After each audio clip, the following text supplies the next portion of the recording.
사람은 그렇습니다. 자기가 좋아하는 것을 하면 평생 가요. 자주 하고 또 익숙하게 되면 잘하게 되죠. 그러면 재미가 생깁니다. 재미가 있으면 그것이 자기 삶에 계속 평생 가게 되죠. 제가 여러분들에게도 늘 말씀드리지만 찬양은 되게 못해요. 박자 잘 못 맞춥니다. 그래도 찬양을 부르면 굉장히 기뻐요. 재밌습니다. 그래서 찬양 가까이 합니다. 기도도 마찬가지예요. 기도도 그때는 잘 모르지만 이렇게 시간이 지나 보면 하나님이 다 응답하셨다. 그렇기 때문에 힘이 들지만 기도하죠. 또 우리가 이제 교회에서도 양육하시는 분들이 있어요. 굉장히 힘듭니다. 보통 12주 이상 걸려요. 석 달 이상 걸리죠. 누군가를 가르친다는 것, 그것은 자기가 모범을 보여야 된다는 거거든요. 굉장히 힘듭니다. 그럼에도 불구하고 그렇게 섬김으로 말씀으로 양육하고 나면 그 사람이 이렇게 성장해 가는 것을 보면 굉장히 은혜가 되고 재밌어요. 헌신도 마찬가지입니다. 오늘 예배드리기 전에 우리 시몬 안나에서 막 청소했는데 여러분 그거 억지로 하겠습니까? 재미가 있으니까, 은혜가 있으니까, 즐거움이 있으니까 하는 것이죠. 여러분 교회는 은혜 받는 곳입니다. 그래서 우리는 찬양과 경배를 통하여 은혜 받아야 돼요. 우리는 키가 높든 키가 낮든 그게 중요한 게 아니에요. 그냥 찬양하면 너무너무 기쁘고 그 찬양 속에서 하나님의 은혜를 경험해요. 또 우리가 말씀과 기도를 통하여서도 은혜를 받습니다. 왜냐하면 하나님께서 우리 가운데에 은혜를 주시기 위해서 이 자리에 불러주셨기 때문이에요. 그래서 여러분 교회는 은혜 받는 곳이지 일하는 곳이 아니라는 것이죠. 여러분 일하러 교회 오는 게 아닙니다. 일하러 교회 오면 또 안 돼요. 그래서 우리는 교회에 올 때마다 오늘은 하나님이 나에게 어떤 은혜를 부어주실까 이런 사모한 마음을 가지고 하나님 전에 나와야 합니다. 우리가 마태복음을 통하여서 예수님 탄생 때에 각기 다르게 반응하는 세 부류의 사람을 볼 수 있습니다. 그 첫째는 헤롯 왕이죠. 헤롯 왕은 겉으로는 내색을 안 해요. 환영하는 것 같아요. 그러나 실제로 속으로는 그 유대인의 왕, 그 예수는 나중에 이름을 졌기 때문에 그 아이는 죽여야 돼. 그런 생각을 가지고 있죠. 여러분 이런 사람들이 이 시대도 있습니다. 교회를 잘 나오지 않거나 아니면 아예 안 나오면서 교회와 목회자, 성도들을 저기에 찬 비판을 하는 사람들이 있어요. 도대체 교회가 무슨 원수가 졌는지 교회 얘기만 나오면 그냥 눈에 불을 켜고 헐뜯는 사람들이 있습니다. 이런 사람들은 십자가를 태우고 사탄을 숭배하고 돈을 숭배하고 붉은 사상을 숭배하고 인본주의를 숭배하는 사람들이죠. 만일 이 사람이 예수님을 믿지 않는 사람이라면 대적자일 것이고 예수를 믿는 사람이라면 그 사람은 분명 위선자일 것입니다. 두 번째로 전문 종교인이 있죠. 바로 제사장, 서기관, 바리새인 이러한 사람들이죠. 이들은 예수님이 오셨음에도 불구하고 아무 반응을 하지 않습니다. 그들은 분명히 호세아의 말씀을 인용하여서 그 메시아가 베들레헴에 올 겁니다. 그렇게까지 성경에 대해 잘 알고 있었어요. 그렇다면 그들이 해야 할 일은 뭐죠? 빨리 달려가서 그 메시아를 그리스도를 예배해야죠. 그런데 그들은 그렇게 하지 않는다는 것이죠. 여러분 신앙생활에서 제일 무서운 것이 무엇이냐면 무관심적인 태도입니다. 이것이 어떻게 우리 신앙생활에 나타나냐면 습관적으로 예배하고 습관적으로 헌금하고 습관적으로 봉사하고 이걸로 나타난다는 거예요. 이런 사람들은 교회는 잘 나와요. 안 빠집니다.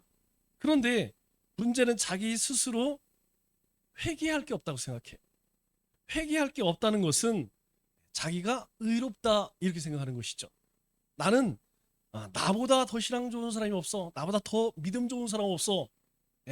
나는 정말 정의로워. 나는 옳고다. 자신을 죄인이라고 생각하지 않아요. 그렇기 때문에 이러한 사람은 헌금도 열심히 하고 재직일도 열심히 하고 그러다 보니까 뭐 하나님 앞에 회개할 게 별로 없어. 그런데 정작 가장 중요한 것은 하나님께서 사람이 되어서 이 땅에 오셨다는 사실, 그것을 결코 기뻐하지도 않고 놀라워하지도 않는다는 거예요. 오늘날 교회에 와서 제일 불행한 사람이 누굴까요? 여러분, 교회에 와서 제일 불행한 사람은 교회에 와서 은혜 받지 못하는 사람이에요. 감격받지 못하는 사람입니다.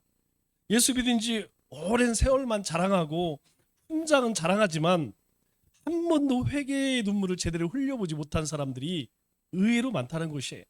여러분, 우리는 우리의 훈장, 경륜, 연륜 이런 거 자랑할 것이 못 됩니다. 우리가 자랑할 수 있다는 것은 하나님의 은혜로 구원받고 하나님과 함께 매일매일 동행하는 삶을 사는 것, 자랑할 것은 그거밖에 없다는 것이죠. 세 번째로, 먼 길을 목숨 걸고 찾아온 동방박사 같은 사람들이 있습니다.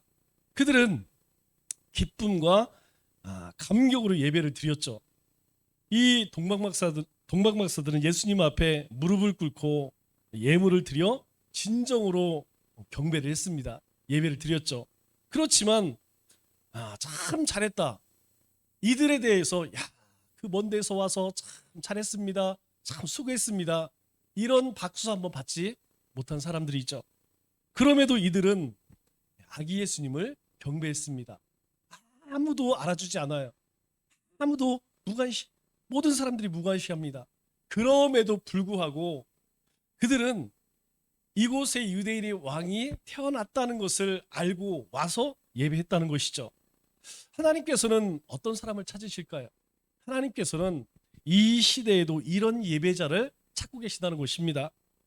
그렇다면 우리는 이 것을 통하여서 어떻게 예수님께 예배를 해야 하는가, 이것에 대해 한번 생각을 해봐야 합니다. 먼저 이 동방박사들은 죽음을 무릅쓰고 모든 것을 포기하고 이 먼 길을 왔다는 사실입니다. 우리 9절 말씀을 보니까 이렇게 이야기하죠. 박사들이 왕의 말을 듣고 갈새 동방에서 보던 그 별이 문득 앞서 인도하여 가다가, 그러면 이들이 어디서 왔다고요? 동방에서 보던 그 별, 이렇게 이야기해요.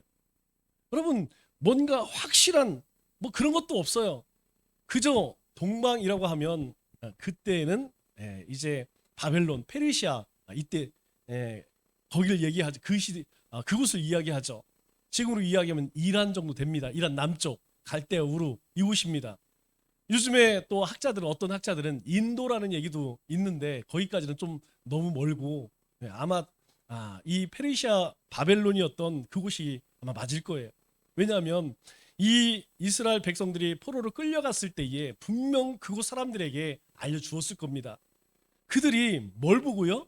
어떤 소식을 듣거나 확실한 근거가 있는 것이 아니고 별을 보고 여러분, 이것을 보고 몇 킬로요? 1800km입니다. 당시에 1800km를 낙타 이거 타고 많은 혼자 올 수 있는 3명이 온 게 아닙니다. 3명 올 수가 없어요.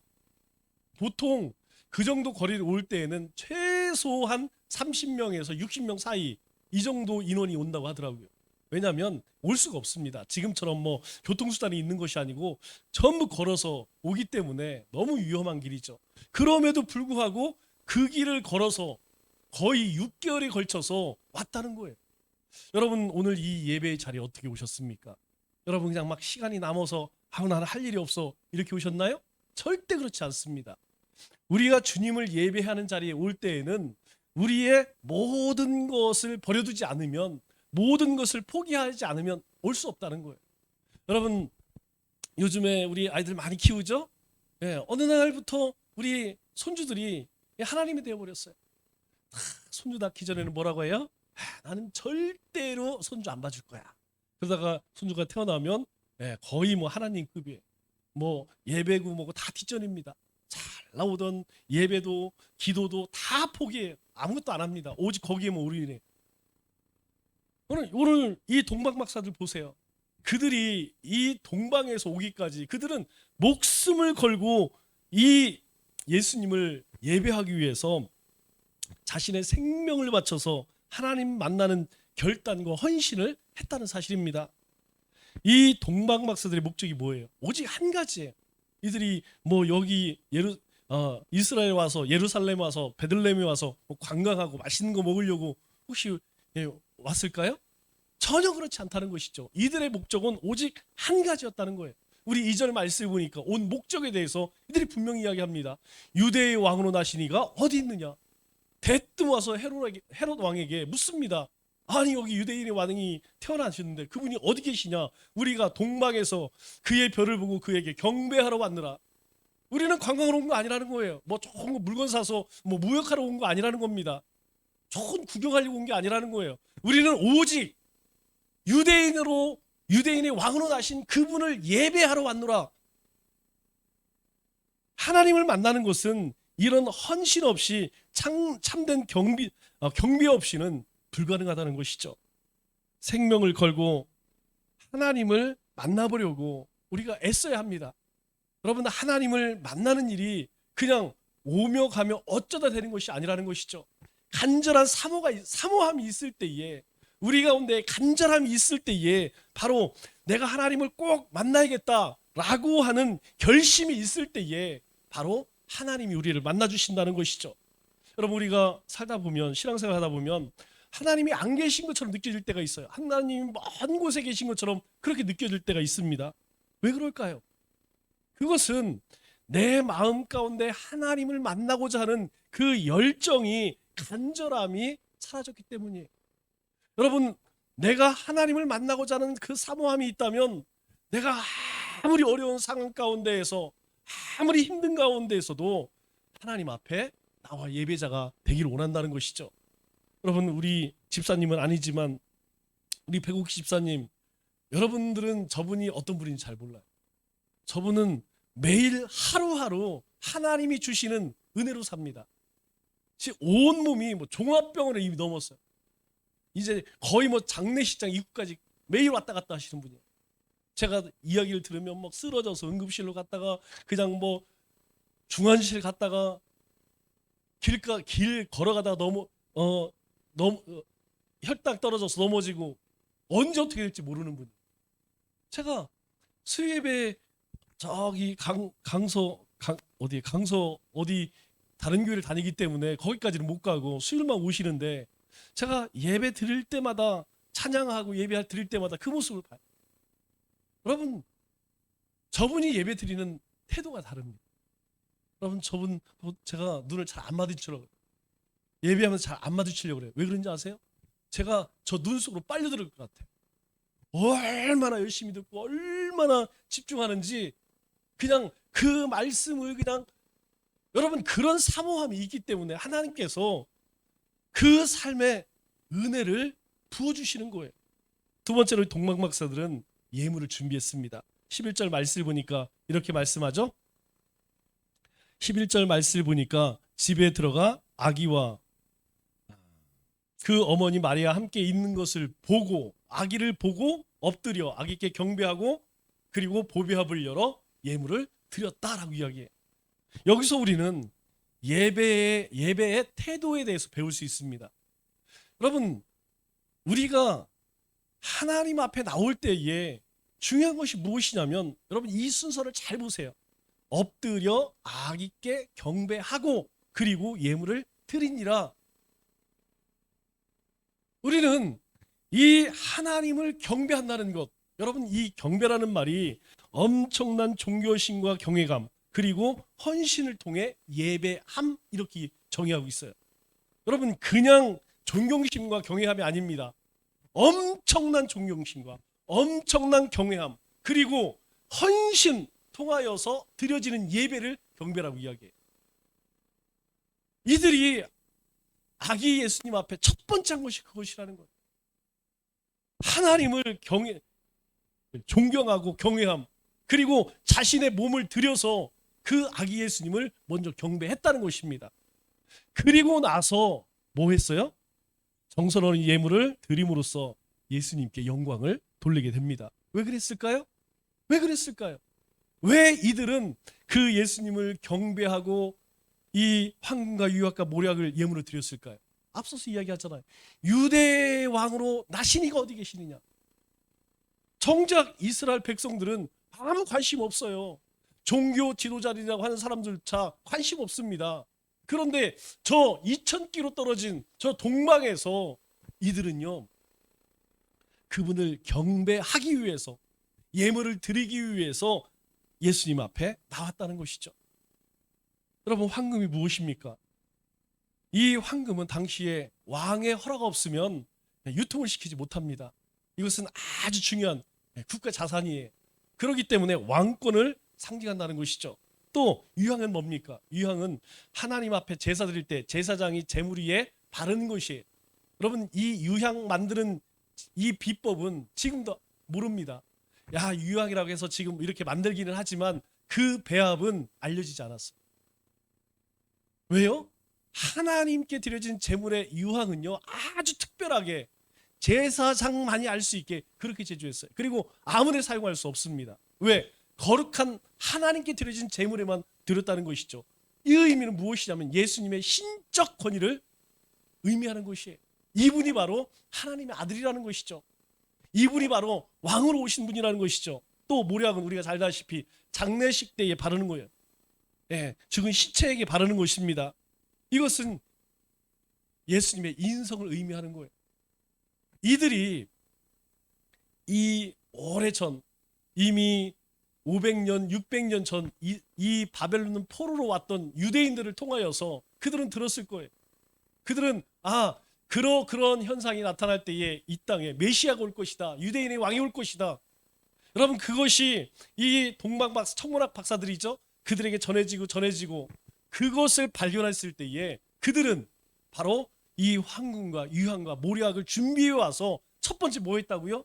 경배했다는 거예요. 그리고 나서 하나님 앞 예수님께 예물을 드렸다는 것입니다. 여러분, 우리가 하나님 앞에 나올 때에 이러한 마음을, 이러한 자세를 가져야 된다는 거예요.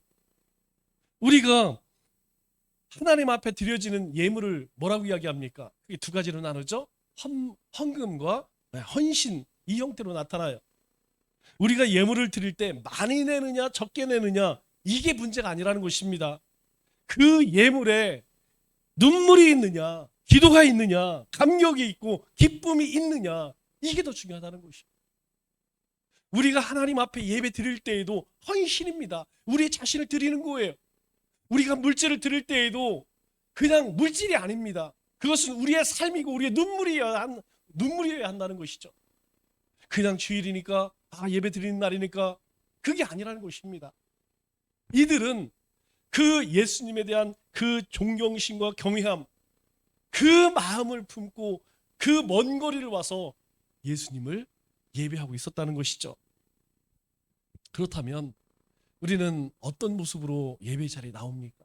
또 어떤 예배자입니까? 우리는 우리 스스로를 늘 돌아볼 수 있어야 한다는 것이죠. 그리고 마지막으로 이 동방박사들은 하나님 말씀에 순종합니다. 12절 말씀을 보니까 이렇게 이야기하죠. 그들은 꿈에 헤롯에게로 돌아가지 말라 지시함을 받아 다른 길로 고개 돌아가니라. 이제 헤롯이 이들의 이야기를 들어보니까 유대인이 왔대요. 그런데 자기는 짝퉁이거든요. 자기는 유대인의 왕이 될 수 없습니다. 왜냐하면 이듬해 에돔 사람입니다. 여러분, 이 에돔 사람이 여러 정치 술수를 써서 그렇게 왕이 됐어요. 얼마나 불안하겠어요. 이 땅에 진정한 유대인의 왕이 태어났다고 하니까, 그래서 마음속으로는 어떻게 해요? 그거 빨리 찾아내 죽여야겠다. 그런데 어디서 태어난지를 몰라요. 그래서 이들에게 부탁을 합니다. 가서 경배하고 나서 돌아갈 때 꼭 나에게 알려다고. 그때는 몰랐죠. 동방박사들이 그렇게 하겠다고 대답합니다. 그런데 그렇게 예수님을 만나고 돌아가려 할 때에 하나님께서 그들 가운데 말씀하세요. 헤롯에게 돌아가지 말라. 그래서 그들은 다른 이유를 붙이지 않습니다. 그렇게 꿈 가운데에 지시함을 받으니까 그들은 다른 길로 그렇게 순종했다는 것이죠. 헤롯은 분명하게 이들에게 분명하게 당부했어요. 꼭 나에게 알려달라. 그런데 이 꿈의 지시를 받고 이 동방박사들은 순종하게 됩니다. 여러분, 참된 예배가 뭘까요? 참된 예배는 순종으로 표현되고 순종으로 완성되는 것입니다. 우리의 삶이 하나님 앞에 드려지는 참된 예배가 되기 위해서는 우리의 삶에 순종의 모습이 나타나야 한다는 거예요. 그 우리가 순종할 때에 우리의 믿음이 완성되는 것입니다. 예수님을 내 성격대로, 내 마음대로 믿으려고 하는 사람이 없을까요? 여러분, 의외로 많습니다. 여러분, 우리가 예수님 믿을 때 예수님의 말씀대로 믿는 것이 아니에요. 하나님의 말씀대로 믿는 것이 아닙니다. 내 마음대로, 내 성격대로 그렇게 믿으려고 한다는 것이죠. 그게 어떻게 나타나는지 아세요? 우리가 교회를 섬길 때에 내 식으로 교회를 섬기고 봉사하려고 하는 사람들, 여러분 있을까요? 없을까요? 분명히 있습니다. 그런데 문제는 그러한 사람들은 계속해서 다른 사람과 부딪히고 또 시끄럽고 말이 많아요. 여러분, 우리가 이러한 헌신들은, 이러한 섬김은 안 하는 게 나아요. 왜냐? 본질을 모르기 때문에. 우리가 하나님을 섬긴다는 것, 교회를 섬긴다는 것, 하나님이 나에게 주신 그 사명, 사역을 감당한다는 것, 그 본질을 모르면 여러분 내 식으로, 내 방법으로 그렇게 행하려고 한다는 것이죠. 그러나 자기식으로 예수님을 믿으려고 하는 것을 포기하는 그런 순종의 결단이 있는 사람은 어떤 상황에서도 어떤 일이 맡겨지든지 순종하기로 결심한 열매가 있다는 거예요. 내 방법이 아니라 하나님이 기뻐하시는 방법, 하나님의 말씀대로 그렇게 순종하려고 하면 그 삶에는 반드시 그에 따른 결실이 있다는 것입니다. 여러분, 오늘 큐티하시면서, 오늘 큐티하시면서 우리 마음 가운데 다가오는 거 뭐예요? 기억이 안 나십니까? 씨 뿌리는 비유 나오잖아요. 너희가 이 씨 뿌리는 비유를 이해 못하면 이후에 하나님 나라에 대한 비유를 너희가 절대 깨닫지 못한다, 이렇게 말씀하세요. 씨 뿌리는 비유의 핵심이 뭡니까? 결실, 어디에서 결실이 있느냐. 그런데 왜 길가 돌밭 가시던 분은 왜 결실을 맺지 못한다고 이야기하죠? 예, 그렇게 이야기합니다. 길가는 말씀이 떨어졌는데 사탄이 와서 즉시 뺏어간대요. 사탄의 역사라는 거예요. 두 번째는 뭡니까? 환난 찾아온다는 거예요. 외부의 핍박. 세 번째는 뭡니까? 우리 안에 있는 욕심과 욕망. 내 안에서, 여러분, 이거 기경하지 않으면, 이거 포기하지 않으면 결실 맺을 수 없대요. 예수님이 뭐라고 이야기합니까? 결실하지 못하는 측정이는 어떻게 한다고요? 예, 다 모아서 불태워 버린다, 이렇게 말씀합니다. 여러분, 결실하지 못하면 다 버려지는 거예요. 다 불태워진다고 말씀하는 거예요. 왜 우리가 순종해야 되느냐? 순종하지 않으면 열매가 없다는, 결실을 하지 않는다는 거예요. 오히려 더 시끄럽게 어려움을 만들어낸다는 것입니다. 바보 같아 보이고 또 줏대 없는 사람처럼 보일지 모르지만, 여러분, 순종하는 사람, 그런 사람을 보면 많은 사람을 감동케 해요. 여러분, 종종 그런 사람들 보죠? 야, 저렇게 말도 되지도 않는 일 순종하는구나. 여러분, 그런 사람이 있어요. 제가 우리 김영길 장로님한테 늘 고마운 게 있습니다. 제가 어떤 부탁을 해도 우리 장로님은 순종하세요. 여건이 안 돼요. 상황이 안 됩니다. 그래도 장로님 한번 해보시죠. 그러면 뭐 한번 해볼게요. 이 사람 저 사람 찾아다니면서 하시더라고요. 여러분, 연세로 따지면 제가 아들뻘 되지 않습니까? 그럼에도 불구하고 하나님이 기뻐하시는 일이기에 한번 장모님 부탁드려요. 그러면 싫어요, 못해요. 한 번도 제가 이제까지 6년 동안 한 번도 보지 못했어요. 제가 그런 분들이 우리 교회 몇 분 계시죠. 우리 수석 장로님, 우리 김태원 장로님, 저에게 이제까지 한 번 싫은 소리 안 해요. 왜? 하고 싶은 얘기가 없겠습니까? 그런데 이야기해. 목사님이 기도하시면서 결정하시지.